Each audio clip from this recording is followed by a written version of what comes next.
morning, good afternoon, good evening. Wherever you are in the world, my name is Ingram Jones and welcome to this special event. We have world-class trainer and mentor, Uncle James Ali Bashir in the room tonight. And I'm joined by many boxing followers, fans from around the world that want to ask questions of Uncle Bashir. And you've heard me ask him 1,001 questions. But Uncle, for those people who don't know about you, just give a brief background as to who you are.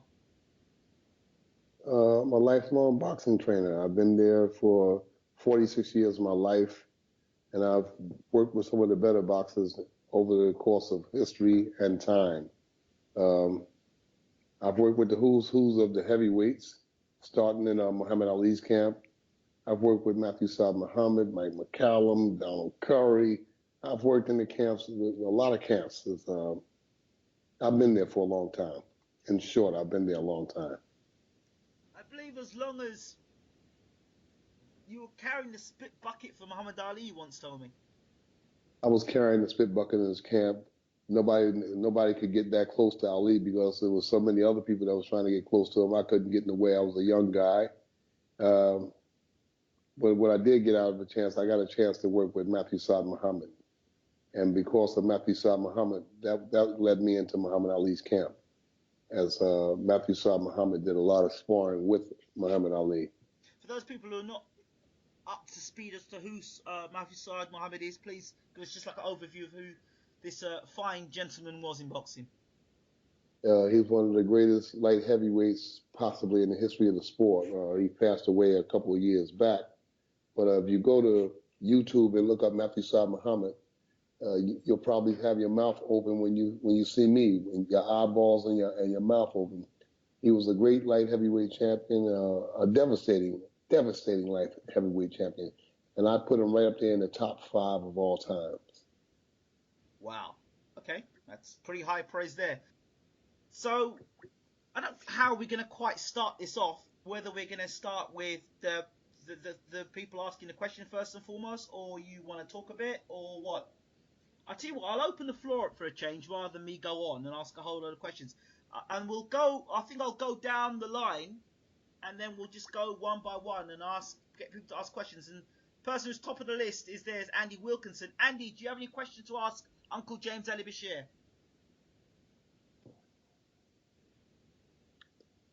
No? Stuart Howe, good evening. Do you have any questions for Uncle James Ali Bashir?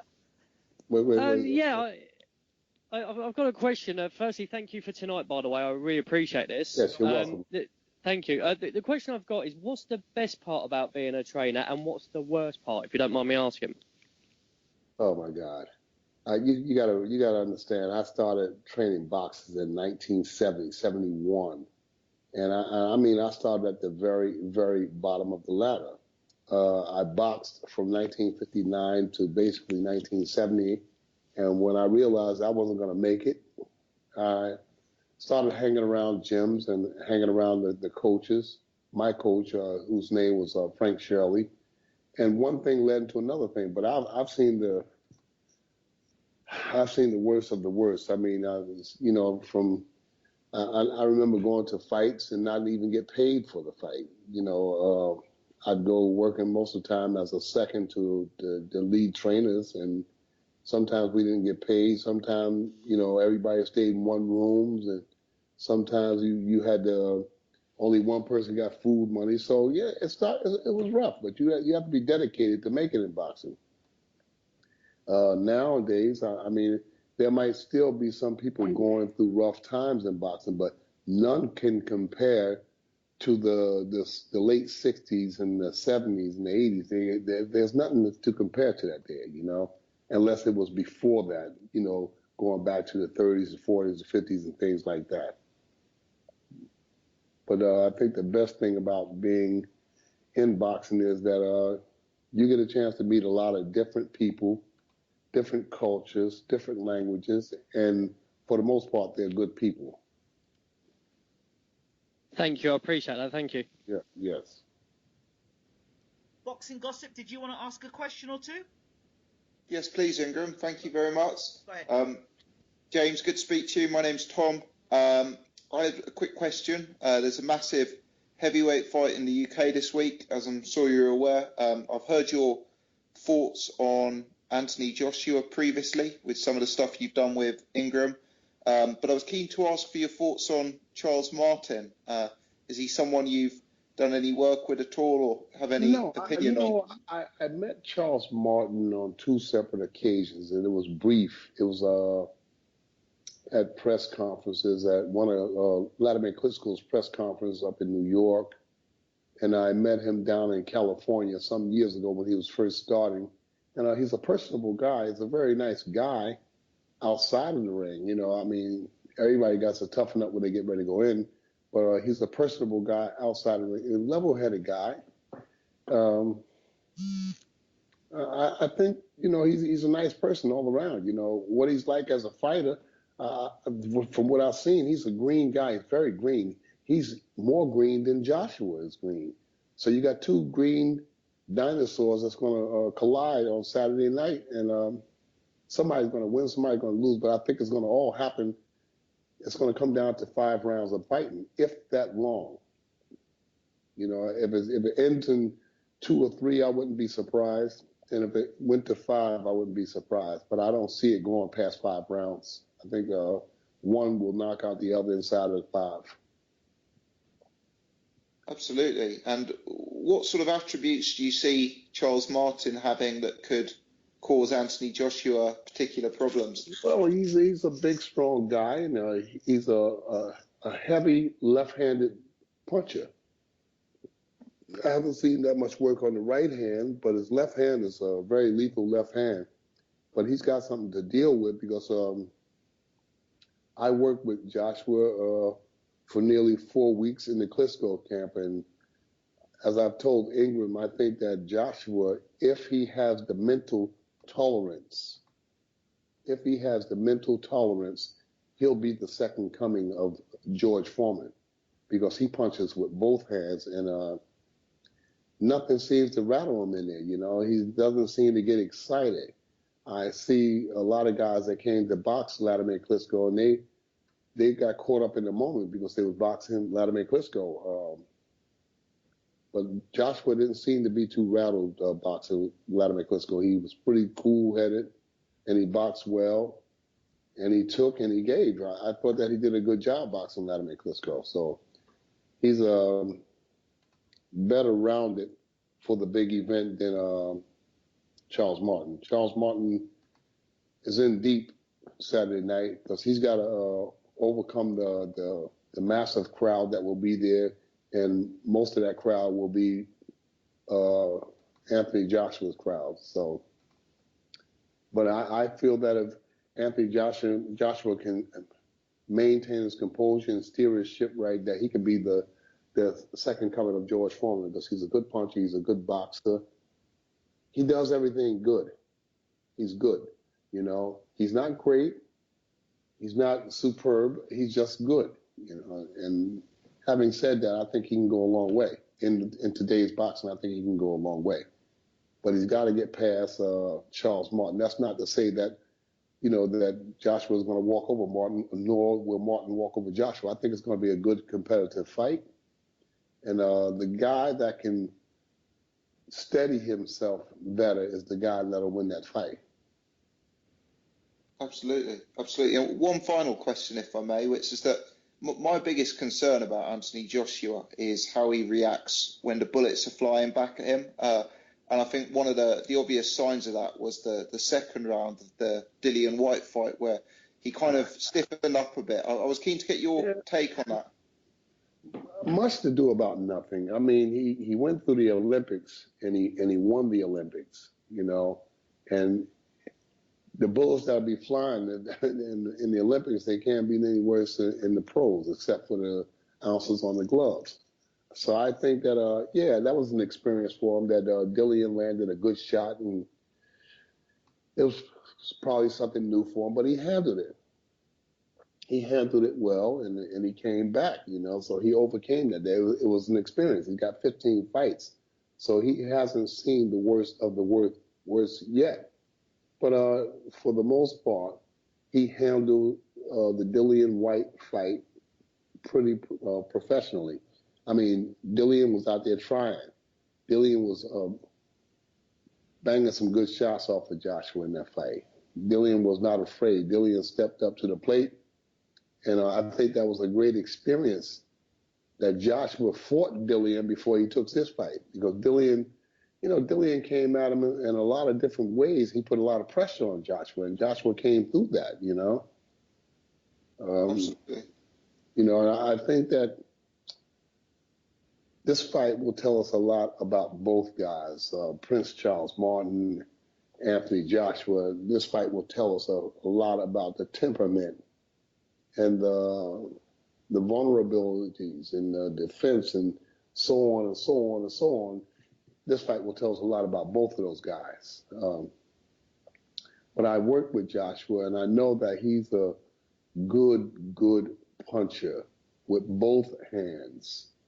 We'll see what happens out here, who can keep their poise throughout this fight. I'm just, one thing that I am concerned about is we'll see the professionalism of both corners. You never can tell, what level of the trainership until you're in the fire. When you're in the fire, then you'll find out the wisdom of the corners.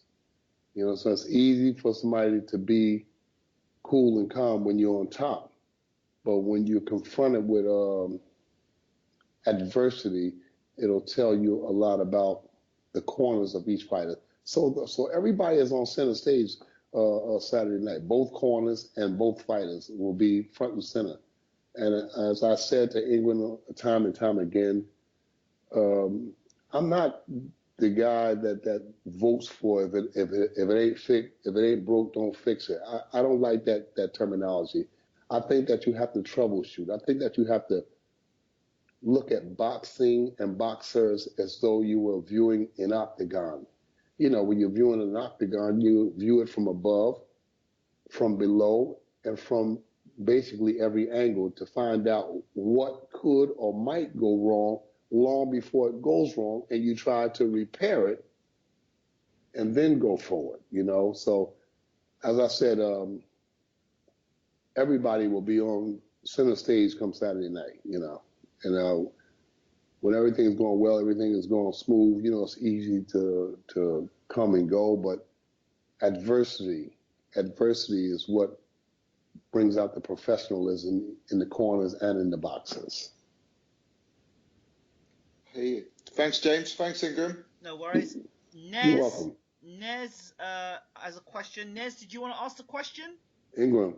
Yes. Sorry. Ingram? Sorry, I've muted my microphone. Sorry. Nez has a question. Nez, did you want to ask your question? Okay. Nez says, who's the best boxer you've worked with and has never won a world title? I'd have to say if the best boxer that I personally worked with that has never won a world title, best all-around boxer, pure boxer, was a young man, a heavyweight that was moving along pretty well, but somehow he missed the boat. His name was Maurice Harris, out of the United States. Maurice Harris, heavyweight.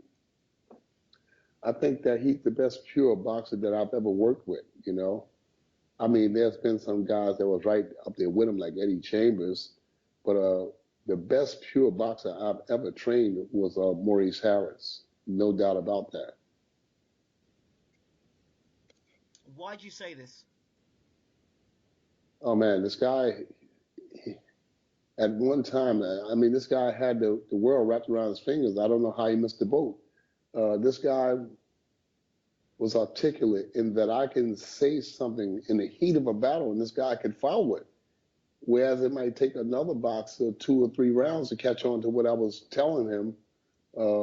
He could catch on in the blink of an eye. He could be boxing in the ring and he would make eye contact with me while he was boxing. And I'd make a motion with my hand or make a motion with my eye and he knew what I was talking about. So he was good. He was a good boxer. He wasn't a big puncher, but he was a sharp puncher. He wasn't a great big puncher, a great George Foreman-like puncher, but he was a very sharp puncher. And when you have a sharp puncher and a big puncher, it equates the same thing. So he was. I'd say Maurice Harris undoubtedly was the best boxer that I've ever trained.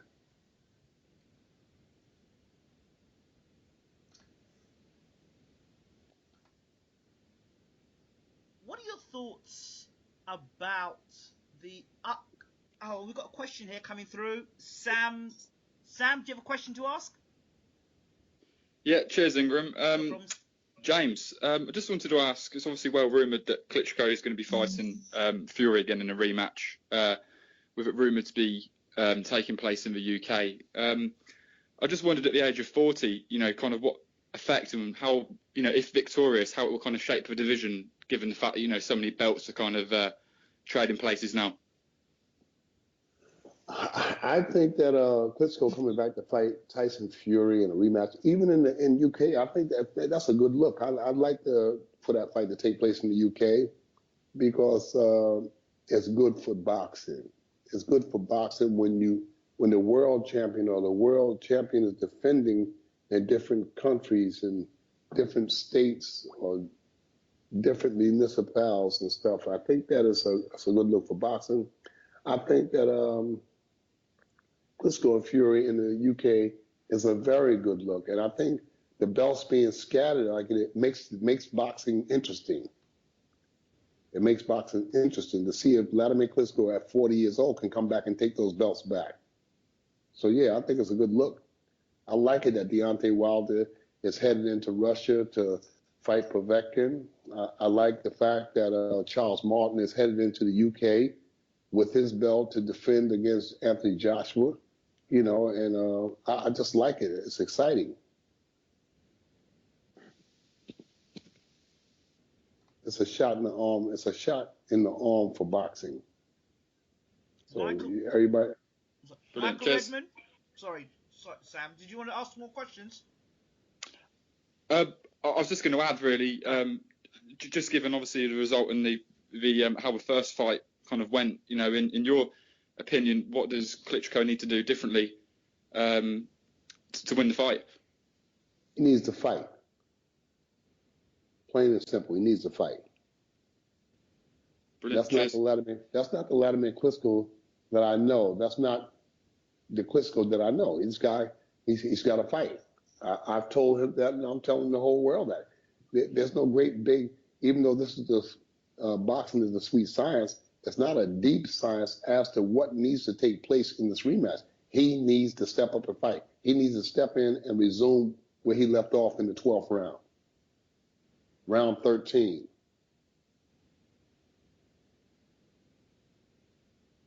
He needs to force Tyson Fury. At 40 years old, he's got a tough task ahead of him because Tyson is a big, strong young man, and he's had a taste of being champion. He's not going to give up the belt easily. So it's going to have to be a fight. Can't be no science. Can't be no tit for tat tennis match. There's got to be a fight out there. Vladimir Klitschko's got to step in there, and he's got to take charge. He's got to take charge. He's got to risk something to get something.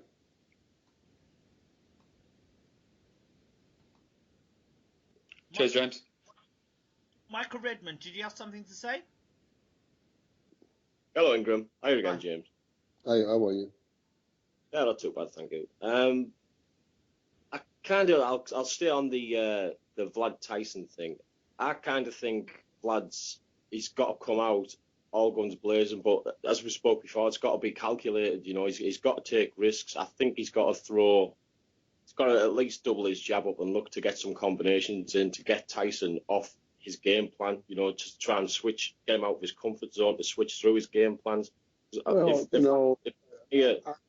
I think one of the major things is that he's got to fight. He's got to make Tyson uncomfortable. He allowed, in my opinion, for Tyson to get comfortable in that fight because nobody can tell me that Tyson was relaxed all the way through. The first 3 rounds, Tyson was not relaxed. Tyson was doing what he had to do, trying to be calm. But I think in the first 3 rounds, there's a lot of nervous tension, wasn't there? Yeah, he was a bit jittery. And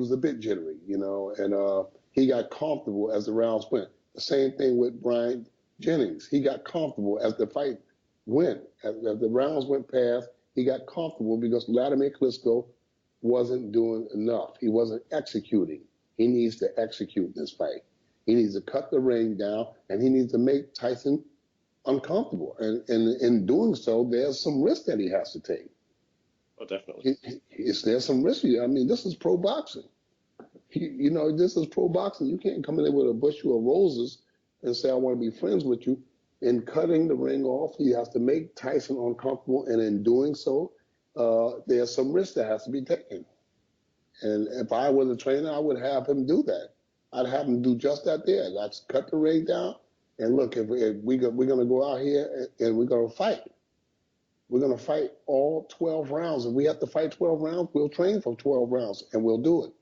But we can't go out there looking for favors, especially in going to Great Britain. We can't go out there looking for no favors. You got to go out there and take the title. So that's my opinion. If Vladimir, I know it's all well and good in hindsight. If Vladimir had started the first, second, even come into the fight in the third round, how he took about the 11th and the 12th round. The 11th and the 12th round were obviously fantastic rounds for me. I mean, if he'd have opened up like that early on, okay, he might have got caught. It might have ended up in a knockout, but it might have ended up in a knockout for Vladimir as well, because Tyson would have opened up and got engaged more. He's just got to engage. The one thing I know about Vladimir Klitschko in the years that I worked amidst with him, Vladimir Klitschko is a two-handed puncher. He can hurt you with the left hook. He can hurt you with the jab. He can hurt you with the overhand right, but he's got the punch. He's got the punch. We say pound for pound, I don't think that Tyson Fury is a better puncher than Vladimir Klitschko. Oh, definitely not. Definitely not. Seen that left hook Vladimir threw against Pulev, was it the 5th round? Yeah. I think it's probably the best shot I've ever seen Vladimir throw. It was fantastic. I'd love to see him do that because he's got the technique to do it. I'd just like to see more of it. Well, he's certainly got to do it in this rematch. Mm-hmm. He's got to do it in the rematch. He's got to do it in the rematch. There's no ifs, buts, and there's doubts about it. His back is to the wall. He's got to come forward and try to take charge of this fight from the very beginning and control the pace. And when I say control the pace, he makes the pace. So that means that he controls the pace. Tyson, like I said, he's got a taste of the heavyweight championship of the world. And from the looks of things, he's comfortable with it. He likes being champion. And he's not going to be a pushover. This is going to be a really good fight. I look forward to it.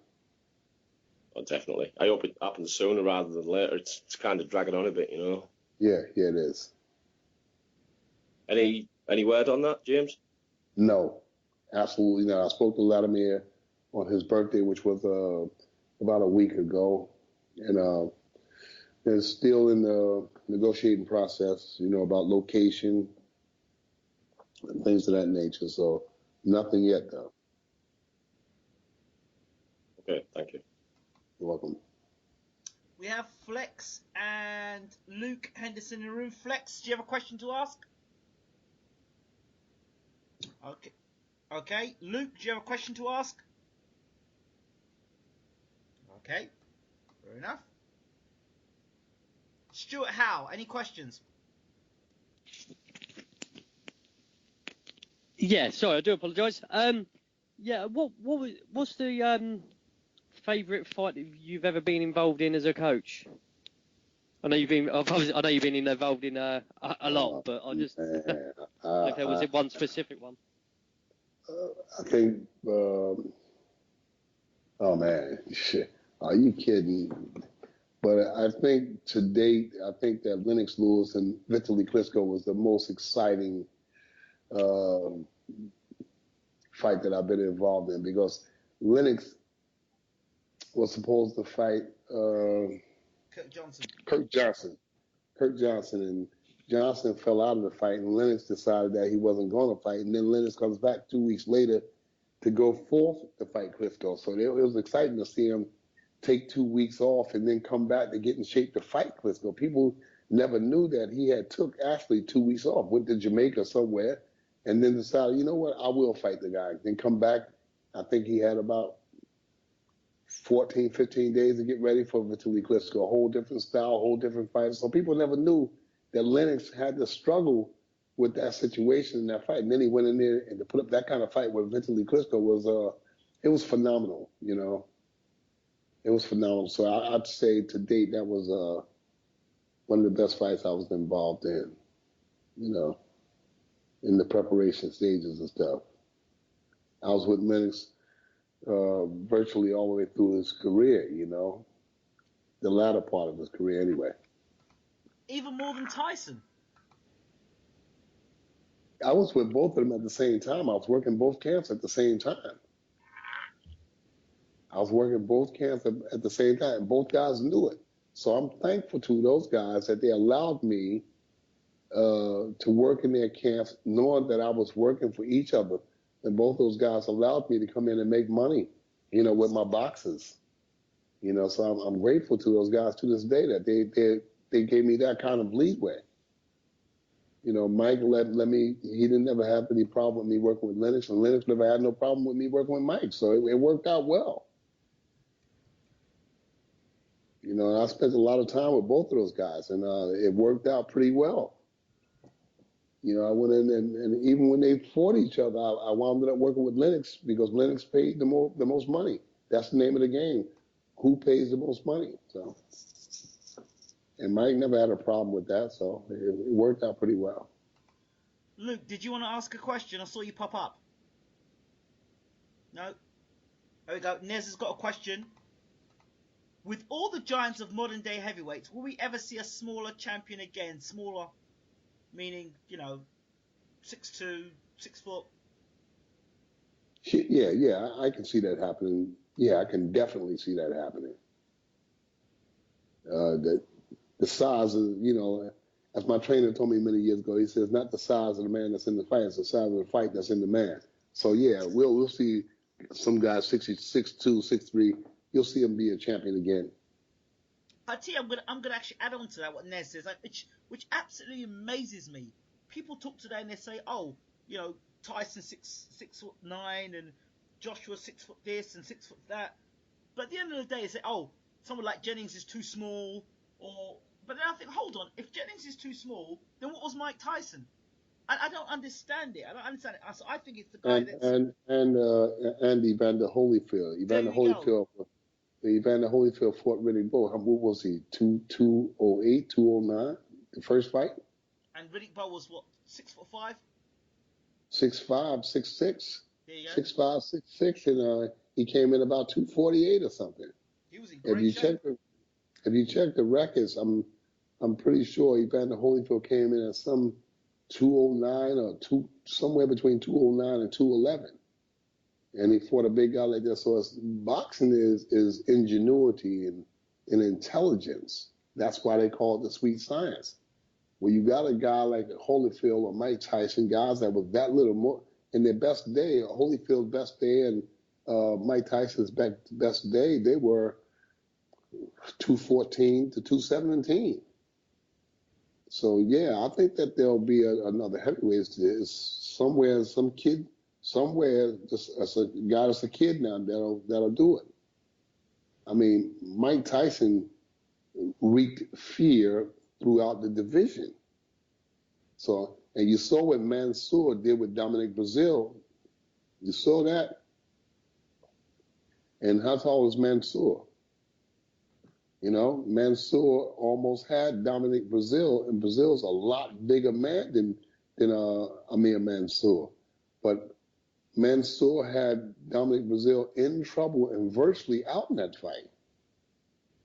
And I think that he was winning the fight when the fight was stopped. So yeah, do I think it'll be another heavyweight at 6'2"?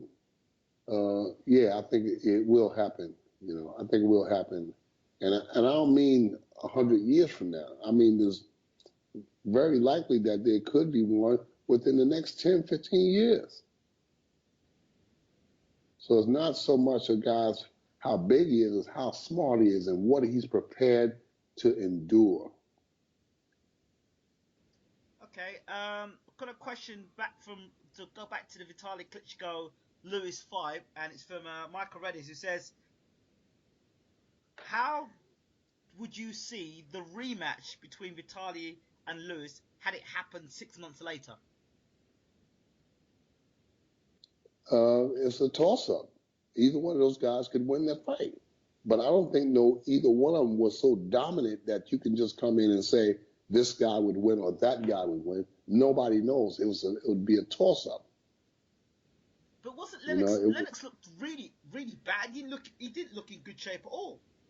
Well, I told you, Lennox had taken off 2 weeks before he came back to fight that fight. If he was in the same sort of shape he was in, like when he fought Rackman the second fight, he looked in tremendous shape.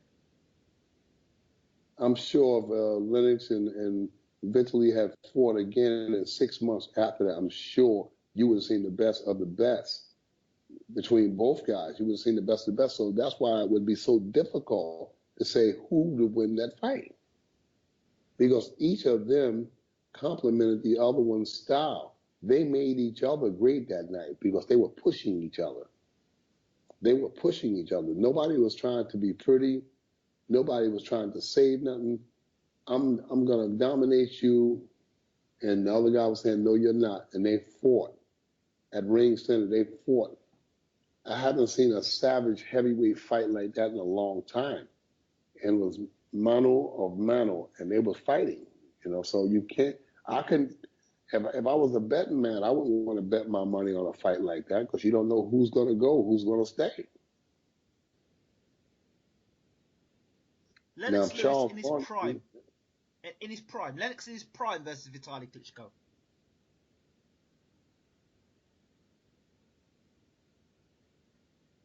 Is still a tough guy. Vitaly Klitschko is a tough guy.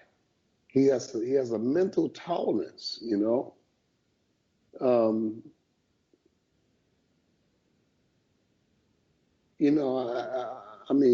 Shannon Briggs was allowed to land punches on Lennox that had him in some trouble, brief trouble. So you can't say even Lennox in his prime, You'd have to make Lennox the favorite, but in saying that, you'd still have to give respect to Vitaly Klitschko. Big, strong guy, willing guy, wasn't scared to take a punch, wasn't scared to mix it up. So you have to pay respect to that kind of power and ingenuity. Michael Redmond's saying, I think Vitaly would win if he didn't have the glass skin problems. The scarring would open up again, in my opinion. When Lewis took the uppercut from hell, I knew Vitaly didn't have the pop to stop Lewis.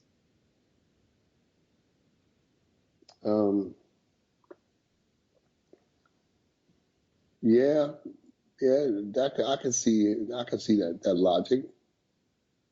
But if Vitaly land clean on Lennox, Lennox could get hurt too.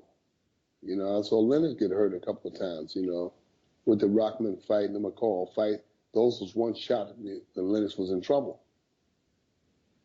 One shot and Lennox was in trouble in each one of those fights. So, it's the pros and cons is, you can give Lennox the yay and you can give Vitaly the yay too. Like I said, if I was a betting man, I wouldn't want to be in that position, not with my money. Mike Rebbers continues by saying, Briggs had Lewis in trouble first round. Lewis can be beaten, as we've seen. Respect for avenging all losses.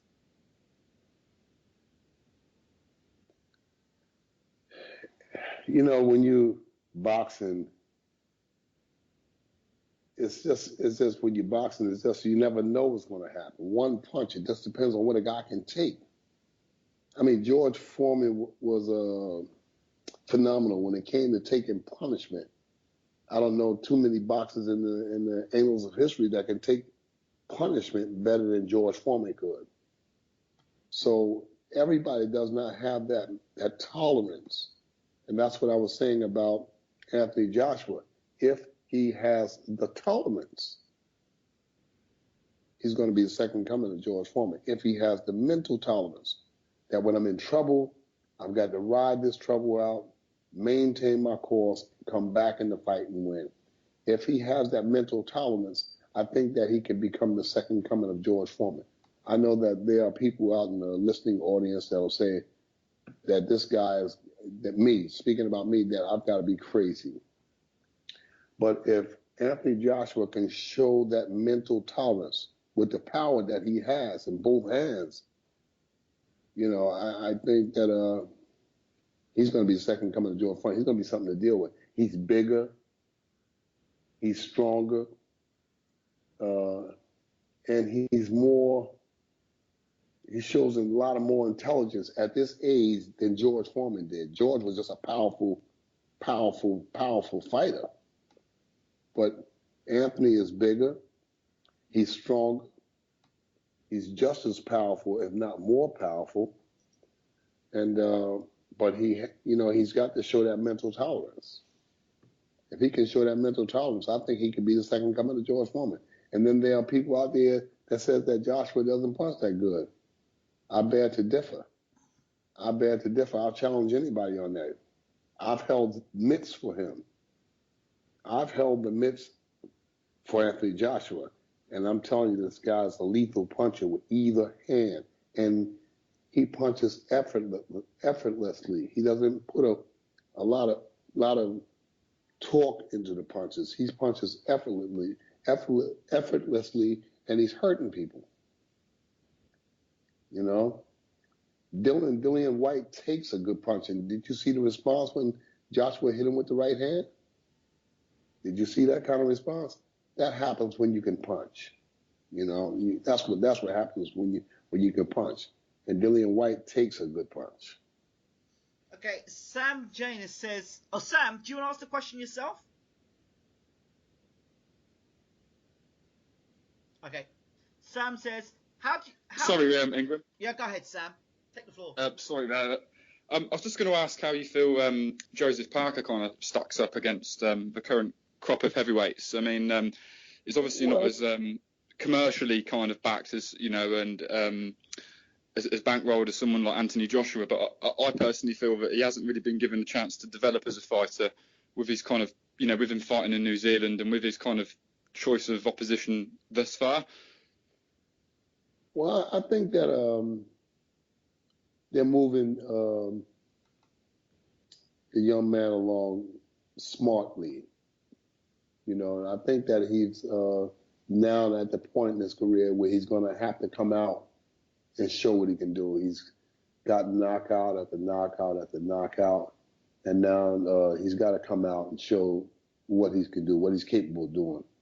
And he's kind of got lost in the shuffle, you know, with the Martin Joshua, with the Dillian White Joshua.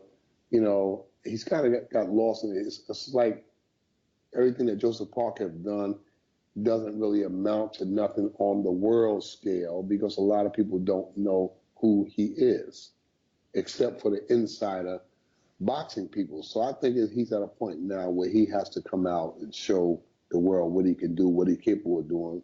And I'm anxious myself, as from a fan standpoint, I'm anxious to see what this young man, Joseph Parker, can do. Luke Henderson, oops, sorry. You guys there? Luke Henderson Yeah, says... sorry, cheers. Sorry. Luke Henderson says, Parker overrated, not that good. Michael Redmond says, I think Parker easy to hit, good test versus Takam. And then Luke says, yeah, we're going to see how good he is there against Takam. Well, I think I'd like to see, I'd like to see him fight a guy like a Malik Scott. You know, like a Malik Scott, to see how he deals with a guy like Malik Scott, because I think off the two losses that Malik has, the two visible losses that Malik Scott had, I think those two losses is going to make Malik Scott a better fighter. You know, I think that he's worked his way back to some degree, and I think he's anxious to show that I'm back. And I think that a fight with Malik Scott for Joseph Parker would say, I have arrived, or I need to still do some work. You know, so a guy like Malik Scott at this point would be a lethal challenge for Joseph Parker. And people might dismiss that, but I don't, because I know Malik Scott. I know Malik Scott wants to be in the picture. And I know that he'll fight anybody to do that. So yeah, I think that if he wants to come out and show something, he can fight Takam and a host of other guys. But I'd like to see a box with Malik Scott. Uncle Bashir, would you not question the heart of Malik Scott? The fight against Wilder, a lot of people find that hard to forgive him for that. The Chisora one maybe, but the Malik Scott fight of the Deontay Wilder fight, people still find it very hard to forgive him for that. Well, I've never been one to question any boxer's heart. I just don't do that. I stay away from that area of my analysis. I always stay away from that there. Because as you know, I've tried to box and man, it takes some kind of kahunas to be in boxing. I mean, it takes a lot. So I don't. And then for somebody, I remember an old trainer, Tommy Parks, said to me one time about Maurice Harris. He said, if that kid comes back to the gym, because Maurice had got knocked out in a fight in New York, and he said, that kid comes back in the gym on Monday. He said, hold on to him. He said, because one day he's going to turn into something. I said, what do you mean? He said, because people who don't have heart, they don't come back to the gym. He said, if you turn around and that guy comes back in the gym, he said, those are the guys that you got to watch out for, because if they come back after being knocked out like that, and Harris did come back, he did come back. I think he had gotten knocked out by Derek Jefferson. He said, if this guy comes back, then he's got courage, and he did come back. So it's hard for me to say, knowing what I know about boxers and boxing, it's hard for me to question somebody's heart. So again, I'd like to see Malik Scott and Joseph Parker. I'd like to see them box. I'd like to see that fight. Luke Henderson says Malik Scott has no heart but has skill, and if he had the heart, he would be a force. That's where I got the heart thing from Luke Henderson, reading what he said there. And to go with that, Michael Redmond says the Wilder fight, the Wilder punch was a kind of temple shot. We've seen plenty of those shots in the past. I think Malik mistimed the count versus Del Boy. Even glancing shots in temple can have an effect. Your thoughts? Like I said, the only one knows what happened up in that ring that night was Malik Scott and God himself. He got hit with a shot. He went down, and I know that the fans and a lot of people say that, he could have beat the count, but I don't know. I stay away from that area, like I said before. I think that he merits another opportunity. I think that he can come back in a fight with Joseph Parker and redeem himself. Roberto Duran, said no mas to Ray Leonard, but nobody questioned his heart. Oliver McCall said no mas to Lennox Lewis, but nobody questioned his heart. So you got to be very careful with that. I know that at night that Malik Scott doesn't rest well because he knows that there are people out there questioning his heart, questioning his nerve, questioning his ability to stay in a fight when things get tough. So I think that Malik Scott wants to get into a fight with a guy such as a Joseph Parker to prove himself. I'm looking forward to seeing that kind of fight. And I think that's a fight that Joseph Parker needs. He needs to get out of Australia. He needs to come out and fight. If he wants to make a move, now is the time to make the move. I mean, the window is open. He's got to get in that window right now while the window is open. Because once that window closes, it's going to be very difficult for him to get in there. Let's throw something else at you. Let's talk about Cobra plumbing. Oh, boy.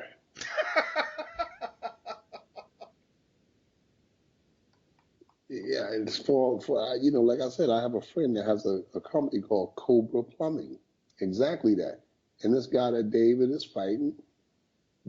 is fighting, might as well be the guy from Cobra Plumbing. Who is the guy? Does anybody here in the forum, does anybody know him? Because I don't. And I think I've been in boxing longer than anybody right here in this forum right now. And most of the people that's in boxing now, I've been in boxing longer. And I have never heard of this guy. So who is he? Does anybody know? Can anybody contribute something? Sam I don't even know who it is. Sam or Stuart? I don't know who wants to talk first. I think. I'm a bit embarrassed because one, I've not heard of him, but I'm treating. You're gonna hate me, Ingram. I'm treating my mum, bless her. She's a big David Hay fan, so we're going. Yeah, that's all right. Can I just state though, I'm going for my mum. Okay. Okay. Um, Not nobody's mom. If that's your mom, okay, I'll give you a pass on that. I think David Hay has captured an audience. It's called the casual audience. I think the casual audience could well become the paying public for the future, for people like David Hay, because the actual boxing fans I would and like insiders. I would rather see David Hay in a fight with Malik Scott. Anybody get in a fight with Malik Scott? Give the man another chance. He's been up there. Give him another chance. Fight Malik Scott. To be honest with you, I'd rather him fight my mum than who he's fighting. Well, no, obviously I would like to say for my mum, but I've never heard of this opponent. Well, No, I've never heard of it. I've never heard of that. Sam says he knows where he came from. The Yellow Pages. Yeah. Yeah. Yeah, he might as well. And who was the last guy that he fought? The Dominator, who'd never been dominated, but he got knocked out of the round by a guy called Digger. I can't see how the public is buying this. No, but the casuals will buy it. David Hay's a smart man. He's tapped into the casuals. And the casuals who take him for mugs, because they are mugs. I'll say this here to David Hay. You say that you had to come back slow. You're sure of yourself, but you say that I got to come back slow. Muhammad Ali came back after nearly 4 years. I think he was 3 or 4 months shy of being out of action for 4 years. And when he came back, he fought Jerry Quarry. He fought Oscar Bonavena, and then he went straight after the champion, who was Joe Frazier. They fought 15 rounds. He lost a 15-round decision to Joe Frazier, got up from a brutal knockdown, and the fight itself was brutal. But he came back the way that a former champion should come back. I mean, people are paying a lot of money. So David Hay, he avoids a guy like Shannon Briggs. Shannon Briggs is there. Shannon Briggs is calling him out. Shannon Briggs says, I'll fight on your card if you promise to fight me next.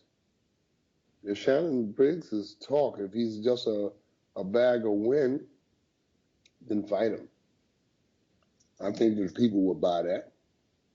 I think that people would buy that for somebody to see David Hay box Shannon Briggs. I think that people would buy it because there's always that mystery factor. Shannon Briggs can take a punch. Shannon Briggs can punch with both hands. Shannon Briggs can box. So, yeah, I think the people would love to see something like that. There we go. I think they would. Got something coming through here. We're back on the Charles Martin, Anthony Joshua thing. People say that Charles Martin's a bum on many videos regarding Joshua. Let's say in hindsight that Charles Martin beats Joshua. Does that make Joshua a bum? People will say Martin's a bum, but Joshua stops him. So does it work both ways? They say that Martin's a bum. Yeah, well, I didn't say that. Yeah, I stay away from those kind of conversations about boxers. Exactly. I mean, he's undefeated, regardless of who he beat. I don't think he beat anybody in the top 20 to become the heavyweight champion. But that's not to say that he can't fight. It's not to say that if given the opportunity, that he can't beat people in the top 20. He just never beat nobody in the top 20 to become the heavyweight champion. He was rated number 4 and number 3 when he fought Glazkov. Glazkov. And he got that fight, on a 2 weeks notice or something. He was supposed to fight Dominic Brazil, and he pulled out that fight to fight for the world title. And he won it. But it's not to say that he can't fight, or that he's a bum. I wouldn't say that. Yeah, And just slight correction there.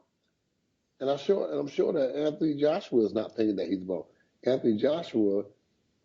Knowing what I know about Anthony Joshua, he's preparing for the best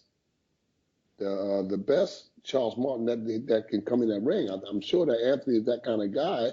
He's that focused, and he's going to prepare for the best guy to come in that ring. Just a correction there. That it's people will say. That's what people will say if Charles Martin beats Joshua, if Joshua beats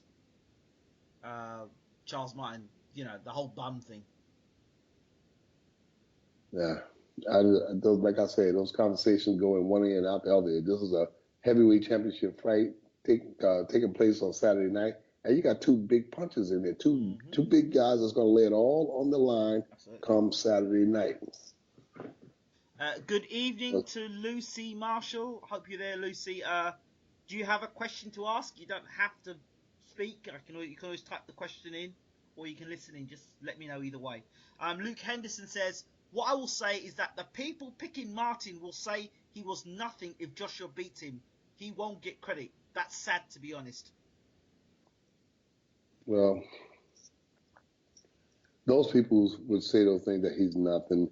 They really don't know the sport of boxing or what a boxer goes through to prepare to come in the ring.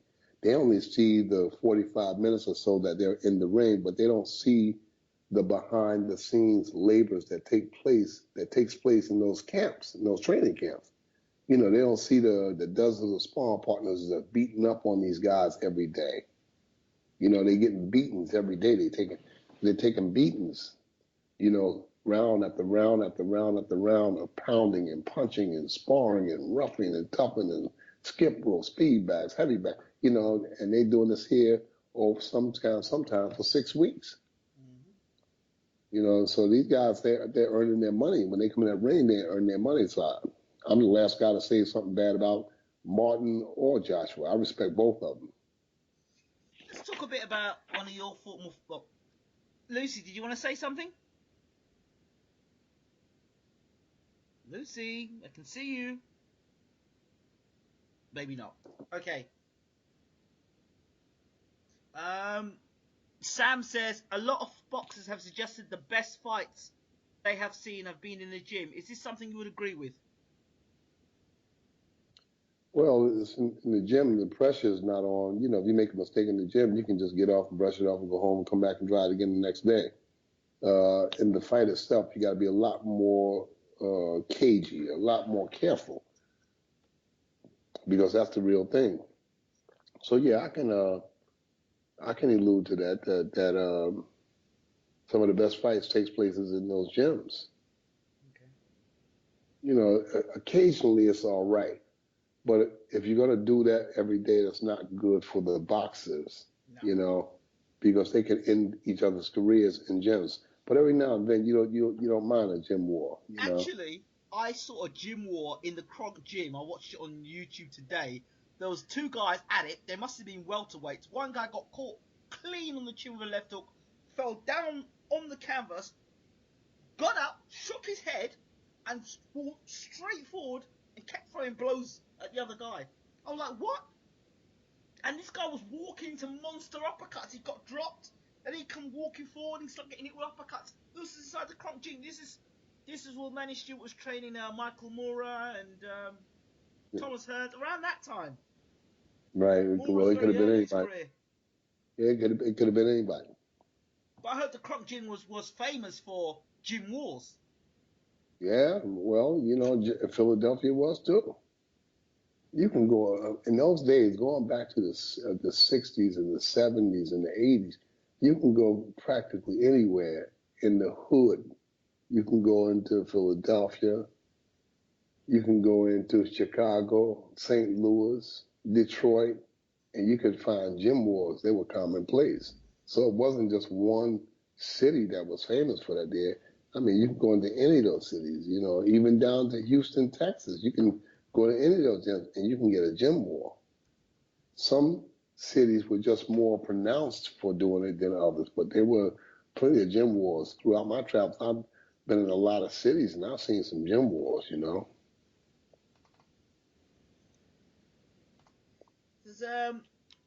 Luke asked the question.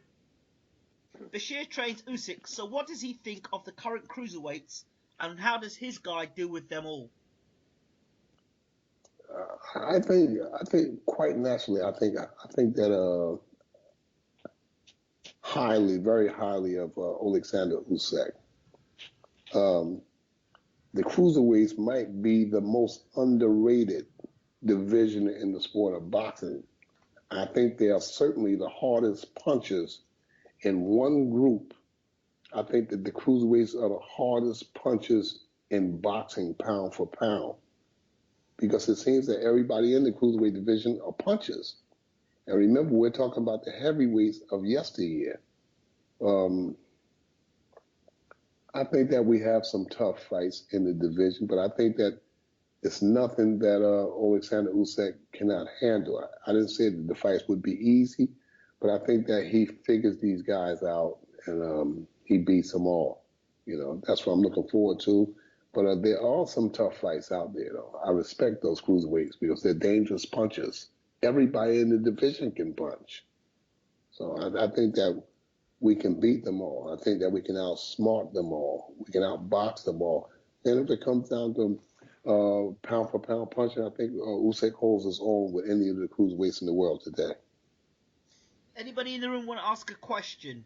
I'm getting a little bit tired of my own voice. Sam? Michael? Yeah, I'll ask a question. Obviously, in the chat window, there's a lot of talk on cruiserweights, and obviously you've just mentioned some cruiserweights. Well, I was just going to ask into sort of what do you think have been some of the biggest injustice sort of decisions in boxing? You know, I mean, I'm thinking of, for example, Steve Cunningham. You know, a good cruiserweight. He's had a lot of decisions go against him. Quite unlucky. I thought that he beat Thomas Adamek twice. You know, somehow he didn't get the decisions. I thought that Eddie Chambers beat Adamek. He didn't get the decision. You know, the Axeman just got axed on television. He didn't get the decision. They called that a draw. I'm saying so. I think that there has to be a movement now to hold those judges accountable for their judging. I think there has to be a movement now to hold them because they're ruining people's lives. It's not just okay, the decision went against me, let's go home and try it again. No, somebody has to hold those judges accountable. There has to be a movement, particularly by the fans, to say, no, this is not right. Somebody has to go back. What's the sense of us having modern technology, videotapes? You know, we have all of these things at our disposal, and we're not using them. We just sit down with some soda jerks, you know, they haven't even been inside of a gym to watch a sparring session, and they're sitting down judging fights, and they're misjudging the fights. So I thought Cunningham beat Adamek twice. I thought Eddie Chambers beat Adamek, you know, and they gave Adamek the decision. Right then and there should have been some kind of investigation to investigate those judges. How could they come up with those decisions? They were unjustified. They were very, very unjustified. And the Axeman, that fight, he clearly beat that guy. You had the decision with Bradley versus Pacquiao, the first fight. I wanted Bradley to win the fight, but Bradley didn't win that fight. He didn't win that fight. They gave the fight to him. How could they judge and say that Bradley won the fight? The fight wasn't that close. If you look at round for round for round, Pacquiao won the fight 9 rounds to 3, if that. So it upsets me that we have modern technology and nobody's paying attention to it. Yeah. Well, Cunningham is getting ready to fight Glavatsky, and that's going to be a tough task because he's coming down from heavyweight. I think he's been up heavyweight for the last 3.5 years. And now at 38, 39, 40, somewhere around that time, he's coming down to fight a tough guy in Glowacki. He's fighting a tough guy. So it's going to be interesting to see how he does. Lucy, did you want to say? Oh, sorry. Lucy, did you Everybody. want to say something? No, I totally agree with everything that he just said. Totally agree. Okay. I was gonna talk about Eddie Chambers for 1 second, Uncle Bashir. He's got a fight coming up against the unbeaten Gerald Washington. Your thoughts? On paper, Eddie Chambers should handle Gerald Washington pretty handily. But having said that, Eddie hasn't been real active. He hasn't been real busy. Washington is a guy that wants to win. He's a tough guy. He's going to be there to fight. I see Eddie Chambers winning the decision, but it's going to be tough. It's going to be tough. He hasn't been active, and that was going to play against him. How old is Washington?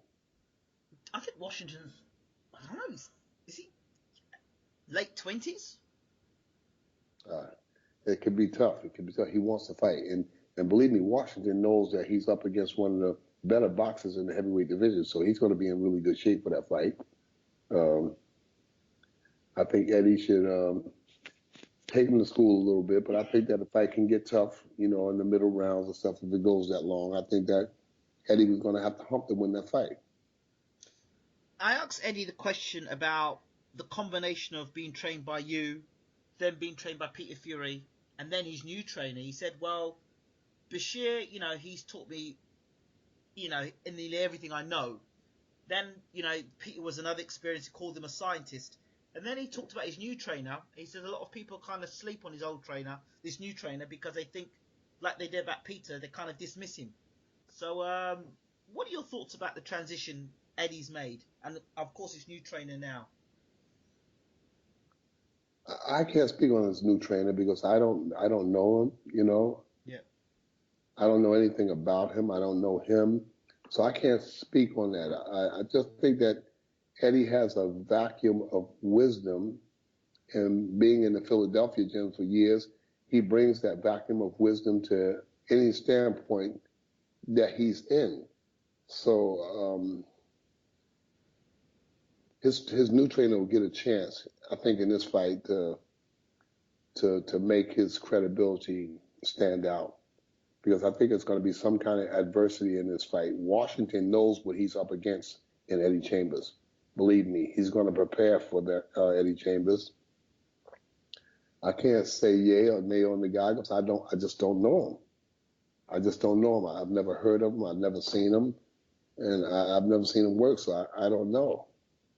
So perhaps Eddie can make the adjustments that he needs to work. Maybe they have a good chemistry.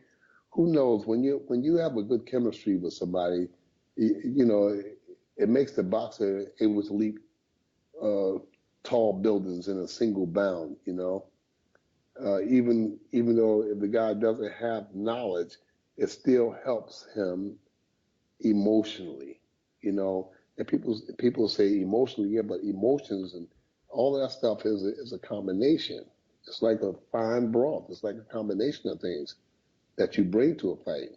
Yeah, so if he makes them comfortable, I guess that they're gonna have to work it out. That's for sure. But that's up to Eddie. I mean, Eddie's, he's made this decision to go forth and do that. We'll find out. When is the fight supposed to happen? It's April 30th. I spoke to him. He said the fight's on. Washington is 33 years old.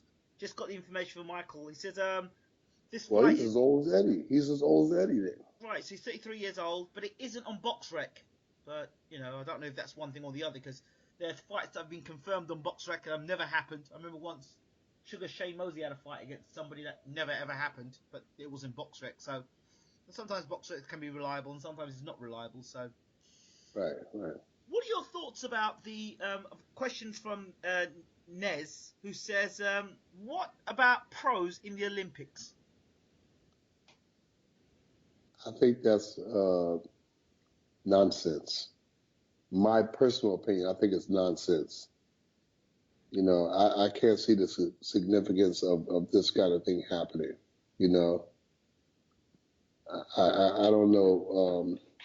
what they're trying to do, or what kind of message they're trying to send. But I just don't see it. I just don't like it. I'm glad that Alexander Usyk has declined the offer to be involved in that, because I think it just doesn't make sense. It does not make sense to me. I'm not impressed with it. I don't like it. And what could they possibly achieve by doing that? Yeah, there was something about the WBC. They actually said that they would ban any boxer that took part in the Olympics, which is good. I'm with the WBC. Yeah, I support the WBC. I don't think nobody should. I don't think no. I just don't. I mean, what do they hope to achieve by doing that? I think Pacquiao was talking about he was going to do it. I don't care what Pacquiao is doing. I'm just saying Pacquiao's a professional fighter. Any other pros that get involved. I think that is, what do they expect to achieve by doing it? What could they hope to achieve? Pacquiao goes in there and wins the gold medal. You know, somebody else goes in there and wins the gold medal. But there's no guarantee. But there's no guarantee they would win a gold medal, because it's like prize fights. I remember Herbie Hyde taking part one year in a prize fighter, and you'd have thought he'd have cleaned out everybody in that prize fighter. But he got beaten in the first round of the prize fighter. So there's no guarantee that because you decide, well, I'm a pro, the pros fight at a different pace. So now they have to adjust for the Olympics. And there's no reason, there's no suggestion to say, well, a pro would beat an amateur. There is no suggestion to say, yeah, it would happen. You'd think so logically, but I mean, I just don't. I don't like it. I'm not for it. I don't support it, and I can care less about it. I don't support that. I don't think that is. You know, some people think that, you know, I'll go back in the Olympics and I'll do this, that, but I don't support it. I think that the pros should stay with the pros and the amateurs should do their thing. You know, you got young guys coming trying to learn, and you got some professional guys coming back to try to rain on their parade. I don't think it's right. It's getting quite hot in the room. We've got Michael Redmond saying it's a move to bring boxing to the forefront in the Olympics with big names. We have tennis and many other sports where pros take part. Boxing is separate to this for me. It's about making a name, not names milking their status. Lucy jumps in and says, we don't need big names. Sam says, argument that basketball players and footballers can play at the Olympics. However, a camp season professional swinging at an amateur on a I don't think no professionals belong in. I don't like no professionals in the Olympics. I don't care if it's basketball, tennis, or what. I don't think no professionals should have a place. It's like saying, okay, we got no new talent, so let's bring some talents from professionalism back to tennis or back to basketball. No, let the amateurs be the amateurs. Let the pros be the pros. I don't like it. I never paid attention to any professional sporters, basketball or tennis or whatever, played in the amateurs when they went back to Olympics. I never paid attention to that. It means nothing to me. When they go back and they be happy about winning a gold medal or something, they be ecstatic about it, and I could care less about it. Well, let me throw something at you this way. For female fighters, I've heard a few of them say to me, you know what? It's better for me to stay amateur than to turn pro. I get paid more being an amateur than I do being a pro. Because the pro game is not as, you know, lucrative as the amateur game. Well, as long as they don't cross that line and get recognized as a pro, you can't call them a pro. Even though they might be pros by they're down there, but it's more acceptable like that. They didn't cross the line and say, I am a pro. How about this? How about, let's say, we stick the pros who want to be fighting the Olympics, go to the Olympics, fight the Olympics, but can never be a pro again. Say that again? What about if a pro decides to go to the Olympics, fight the Olympics, win, lose or draw, they can never come back and fight as a pro again? Oh, God. It's just an aggravating situation. I don't even want to talk about that foolishness to me. It's a bunch of foolishness to me. Whoever wants to do it is going to do it. They're going to find a justification for doing it. I'm just not one that supports it. glad when I spoke to Peter Fury, he said the same thing. It's a mockery. It's a joke. Let amateurs be Peter amateurs. said, Let pros be Peter pros. said the same thing. Peter said the same thing. Exactly the same thing. And I didn't know Peter. I didn't know you even talked to Peter. And look at it. Look. Peter said the same thing I'm saying. I'm saying the same thing that Peter said to you. Peter spoke to you already. I'm speaking to you now, and I didn't even know you. Peter had spoken about it, and we're both on the same page. I think it's a mockery. I think it's a mockery. Okay, all right. Let's talk about trainers. This is something that I know that's got your goat, and it's something that really you speak seriously and you speak a lot about, and I think we've got people in the room to share it and talk about it. What's the difference between a boxing coach and a boxing mentor, trainer mentor? Tell us the difference. A coach is basically is going through the ABCs. A coach to me is the guy that's learning. He's learning in the amateurs. You're coaching in the amateurs. You're learning step by step through trial and error. All right? But that's something that's not apparent now. Like I said, if a guy comes in and does some tricks with some pads, that makes him a competent trainer, which I think is bullshit. All right, because they don't. That's not pad work. Mind you, I boxed from 1959 to 1970, 71, and I never hit a pad, not one single time. I never knew what a pad was. I did everything I had to do on the speed bag, the double end bag, and the heavy bag, and the tutelage from the trainer that was teaching me. So it was never even in my mind, in my mind's eye, there was never no pads. Pads came along 77, 76, 77 when I first started seeing people work with pads. So I don't think that a person could really teach just working pads. A coach is a guy that's in the amateurs and they're going through the ABCs of boxing. A trainer is a knowledgeable guy who has knowledgeable from A to Z, who knows how to do, who's been there with a professor, somebody that knows the sport, gurus. I've had the privilege to work with Tommy Parks, Bobby McQuilla, the Carmen Graziano, Emmanuel Stewart, Bill Miller, Walter Smith, Luther Bray. I've had situations in my life where I've sat with them and worked with them for 2 or 3 fights. Some fights, some people I worked with, Tommy Parks, I worked with 6 or 7 fights. And in those years that I worked with them, I gained valuable knowledge from them. Them talking to me, them answering questions, me asking questions.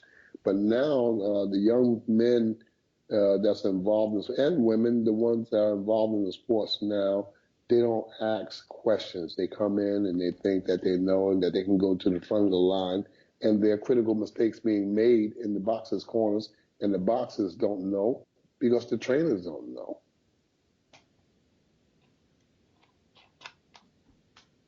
Are you alive? Still there? I'm still here. Hello? I'm going to add to that. Yeah. It seems today that it's very fashionable that if you can't do fancy pad work, then you're not a trainer or not a very good trainer, which I think is redundant. Well, such as modern times, I said it before and I'll say it again, pad work has very, very little to do with the tutelage of the sport of boxing, the sweet science. Pad work has very little to do with the tutelage itself of the sweet science, boxing, the pros and cons of boxing. I preferably don't really like to work with pads. I don't like it. I think that it's an exercise, and that's all it is. It's an exercise. You can say hand-eye coordination, wind coordination, working on your wind. But I really don't like working with pads because As people makes using pads the holy grail of boxing, and it's bullshit. All right, bullshit. It's there's countless boxers. I don't remember seeing Larry Holmes wear pads. Bob Forster, Armstrong, and all these great boxers that didn't work with no pads. And they became great champions. And none of those guys were hitting pads. I don't recall Muhammad Ali hitting pads. All right, I was there in Muhammad Ali's camp for a very long time, and I'm trying to remember him hitting pads, and I don't remember. I don't recall him hitting no pads.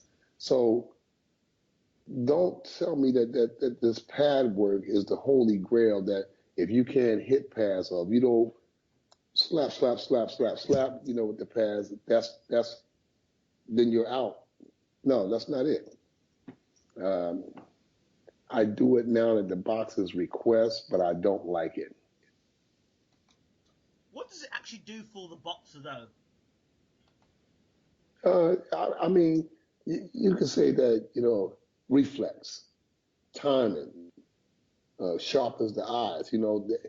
If, for instance, if someone wants to justify something, they'll find a way to justify it. You'll find a prostitute on the streets, and if you walk up to a prostitute and say, "Why are you prostituting?" they're going to find a way to justify it. They're going to find a way to justify it. They're going to find a way to justify, I'm here because I have to be here. So. Excuse me for 1 minute. Let me my charger, because my battery's going out. 1 minute. Just 1 minute. Okay. Talk with the guys for 1 minute.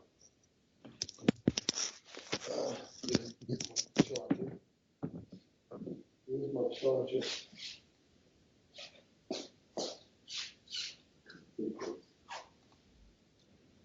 Well, the room seems to be kicking off quite nicely now. I thought I was in YouTube. Anybody want to say anything? Hello? Anybody in the room? Stuart? Ingram, I had a question. Go ahead. Actually, I did type it out, but I was just going to ask sort of how, as time's gone on, how Mr. Bashir believes, boxers are looked after, given, what happened to Nick Blackwell a couple of weeks ago. Yes. And also, in addition to that, given the tragedies of, Watson and Joel McClellan, is there actually something in place for fallen fighters, so to speak, this day and age? There is actually. Well, I can answer some of that. Because of Jerome Wilson, there is something out there. There is a boxers fund. I think McGuigan started something for it after the Michael Watson situation, and I believe Jerome Wilson. But even that situation, there were some issues with it as well, because Jerome still had to prove, even though he had the head injury and he had half his skull removed, he still had to prove to the Boxing Board of Control that he couldn't box again. How can you prove that when you got half your skull missing? There we go. Yeah, you need to listen to the interview. It's terrible. But anyway, I'll bring Uncle Bashir back in, and he can, I'm sure you want to hear his opinion more than my own. So, Uncle Bashir.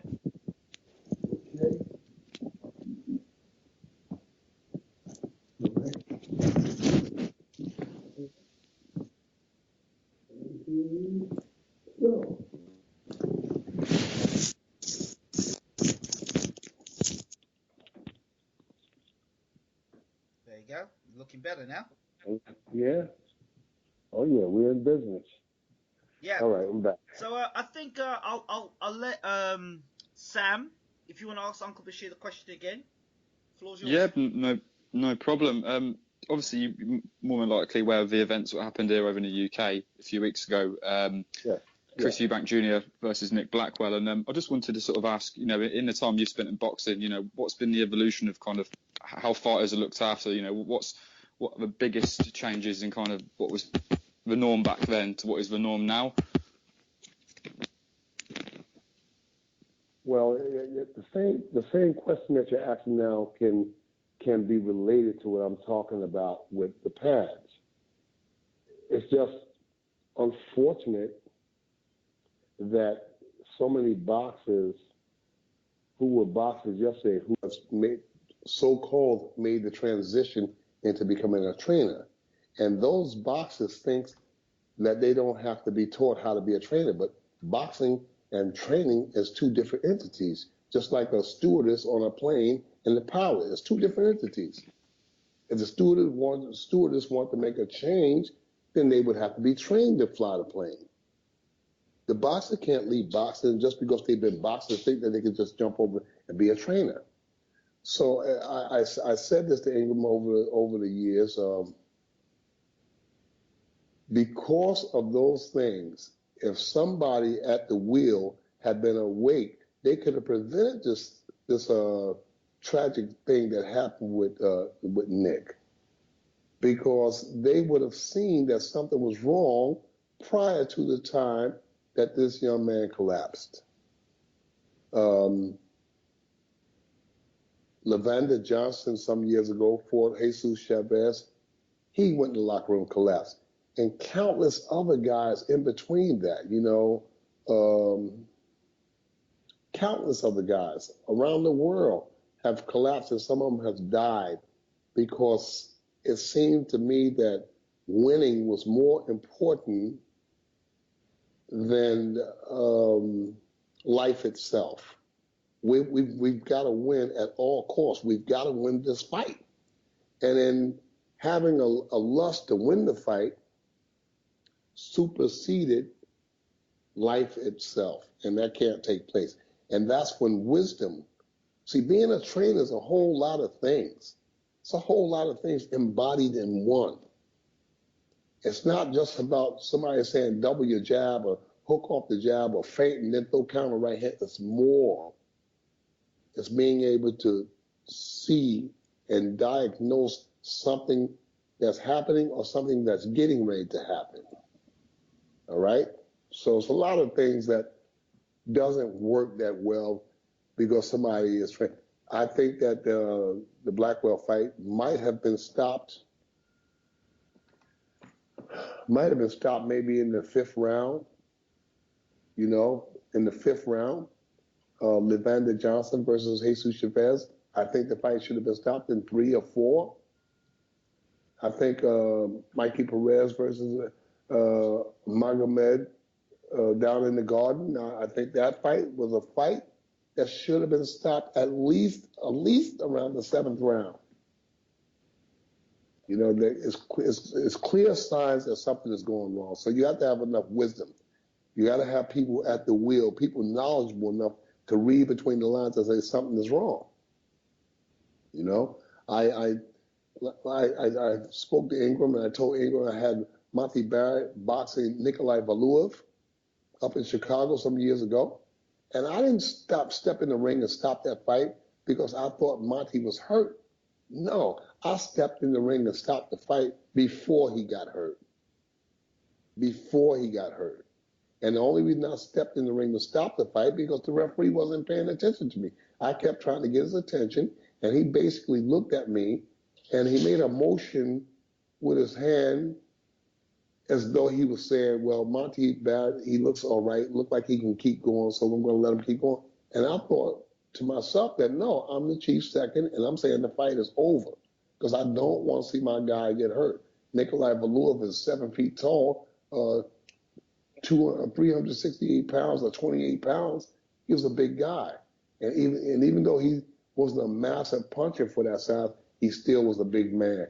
He still had a tired man in front of him, and one shot can injure him for life. So I just stopped the fight. So being a trainer is just more than just saying double your jab and hook off the jab. And you go right past the stop signs that somebody is injured in the lust to win the fight. Wow.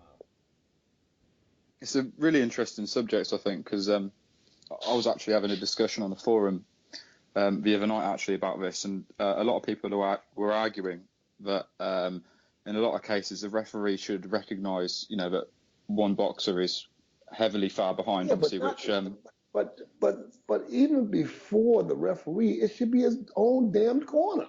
Oh, of course, yeah, without question, yeah. The corner knows the fighter better than anybody. The corner should have stopped the fight.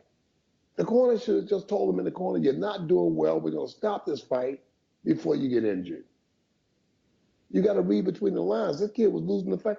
Did you see the fight? Did you see the punches that Eubanks was landing between 1 and 3? Did you observe those punches? Yeah, yeah. Did you see how many punches, how clean the punches was landing? Yeah. That's a sign that our guy is not going to do anything here but get hurt. He was being outclassed. Eubanks was landing clean shots. And I mean, the defense wasn't even in the vocabulary. He was getting hit with clean shots, and that was the clear sign that the corner should have told him in the second round, listen, you're getting hit with clean shots. And then certainly in the third round said, listen, we're not going to continue like this. If you can't do nothing about this getting hit like this here and launch your own attack to reduce what he's doing to you, then we're going to have to stop the fight. And when was the fight? Was the fight ended, what, 9? I believe it was 9th round, yeah. Too long. Levander Johnson, when he collapsed and died in the locker room with Jesus Chavez, I think the fight was stopped in the 9th round, when the fight should have been stopped earlier. Magomed Abdusalamis is up in Russia now, and he's hurt, and maybe he'll heal up. Maybe he'll come back. Maybe he'll regain some of what he had. But there's no guarantee, because this fight went 10 brutal rounds, and he suffered brain damage where they had to open his skull and stuff. So I'm just saying, that's what I'm talking about. Lack of knowledge in the sport, lack of trainers. People wear the label trainers, and they can't train a dog to scratch fleas. What are you talking about, trainers? You know, when you say trainer, that's a very heavy responsibility, and these guys don't live up to that. Not in my mind, anyway. Let me throw something in. What about, and it's something Michael Redmond's added, Adam Booth made a statement that he feels that doctors should check the pupils every round, because if the dial, he says if they shine the light in the dials in the eyes, they dilate. If they get slower, they get smaller. That means it's actually getting slower, and there's some irregular behavior in the brain. Is that something that could happen? The doctor checking every round? I don't know. I don't know about that. You know, checking the pupils every round. I don't know about that. You know, but certainly the actions, the reflexes, those are things that tend to start failing as the fight goes when there's something wrong. I don't know about the flashlight, checking the pupils each round. That's a lot to do in a fight. But hold on, doesn't the doctor every round check the water's going in the fighter's mouth every round? The doctor does that. He does what? The doctor checks there's somebody checking the water going into the fighter's mouth every round. There's a guy in the corner, like a doctor watching that. Well, they got a commission.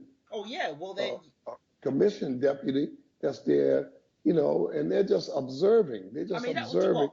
That take 5 seconds, 10 seconds? Light in, shine, bam. That's you have to and out. That's the You difference got a doctor climbing in the ring. You got a doctor climbing in the ring saying, follow this light, left, right. Okay, you're good. Okay, in the meantime, you've lost nearly 10 seconds. You lose 3 seconds, 4 seconds getting the guy settled on the stool. Now you lost another 5 seconds. You got 1 minute. What about adding extra 10 seconds for safety?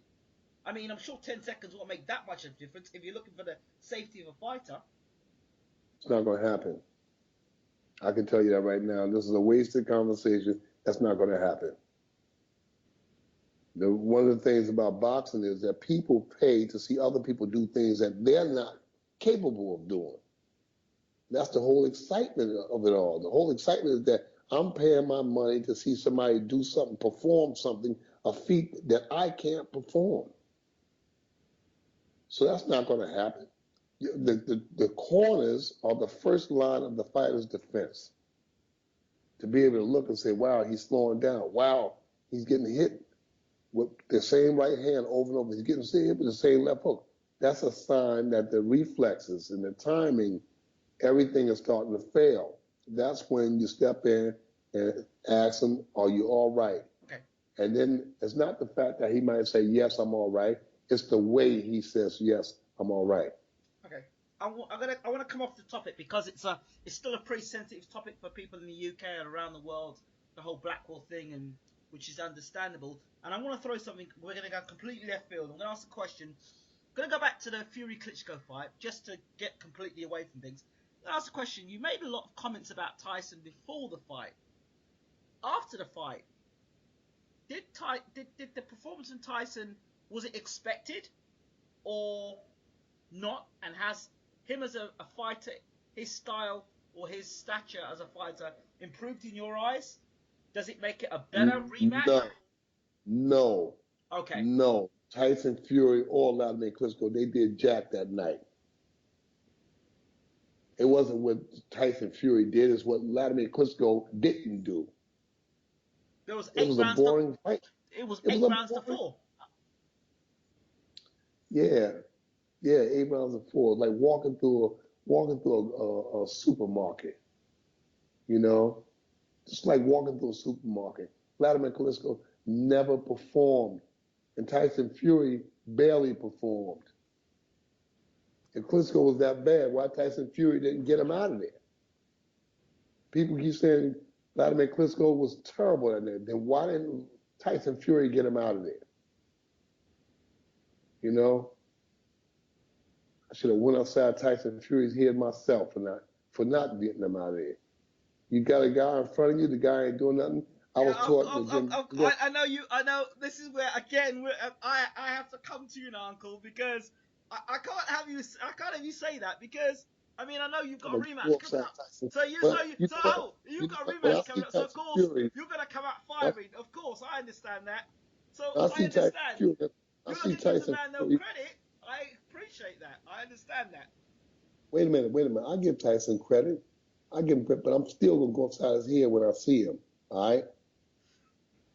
Just because, that's all. Just because I'm gonna go upside his. Well, I know there's difference between being in the champ's corner and then being in the former champ's corner, which is what you are now. So I understand that.